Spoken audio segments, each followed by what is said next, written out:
reporting from the Washington Post, Erdos had been alerted at least 6 times of Epstein's legal troubles. She had also been informed as early as 2006 to suspicious account activity, including withdrawals, adding up to more than $750,000 a year. In that 9-hour deposition, Erdos stated she didn't think it was her responsibility to drop Epstein as a client to the bank or investigate him further. That article provided some explosive new details that only further complicates Dimon's and the bank's role in all of this. Let's bring in senior Washington correspondent Eamon Javers, who's been covering this case closely, and the Washington Post's Aaron Gregg, who wrote that piece about the Erdos deposition. Eamon, we do have some news from the bank tonight, don't we? Yeah, that's right, Carl. And we do know now that there will not be a second day of deposition for Jamie Dimon today. I'm told that they wrapped everything up and they are done at this point. Here's what they said in the statement from J.P. Morgan that we got a short time ago after everything wrapped.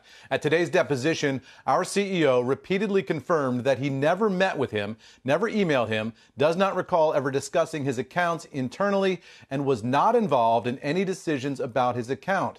As we have said, we now know that Epstein's behavior was monstrous and his victims deserve justice. In hindsight, any association with him was a mistake and we regret it, but these suits are misdirected as we did not help him commit his heinous crimes.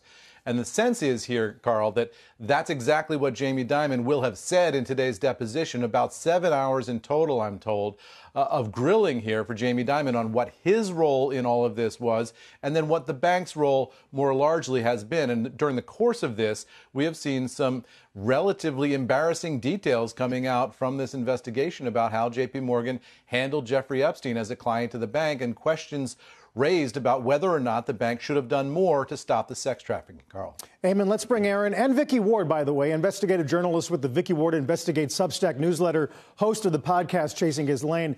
Aaron, let me begin with you and just talk about why do you think the bank has let it get to this point? So the bank faces some fairly serious allegations. They're being accused by the government of the U.S. Virgin Islands of directly aiding and abetting the sex trafficking operation that Jeffrey Epstein led. This mirrors a different suit out of Deutsche Bank, which is settled for $75 million. I'm sure that J.P. Morgan's lawyers are not happy about that settlement because it does put some pressure on them. It's a fairly serious allegation. Basically, what prosecutors are saying is that without the bank's help and without the legitimacy and the cash that a connection with J.P. Morgan or Deutsche Bank confers, he could not have done what he did. His entire operation was funded by cash taken out in amounts of $40,000 to $80,000 at once. He appears to have told them this was for airplane fuel, but for some reason, despite the fact that Mary Erdos and other executives were told about these withdrawals repeatedly since at least 2006, they did not connect the fact that he was also facing child sex trafficking allegations. Vicky, I know you don't cover banking per se, but I mean, J.P. Morgan, many would argue, has operated on all cylinders for a long time, masters at risk management. Why do you think Epstein appeared to be such a draw for this wealth management division, at least? Was it about his money or the money of the people that he knew?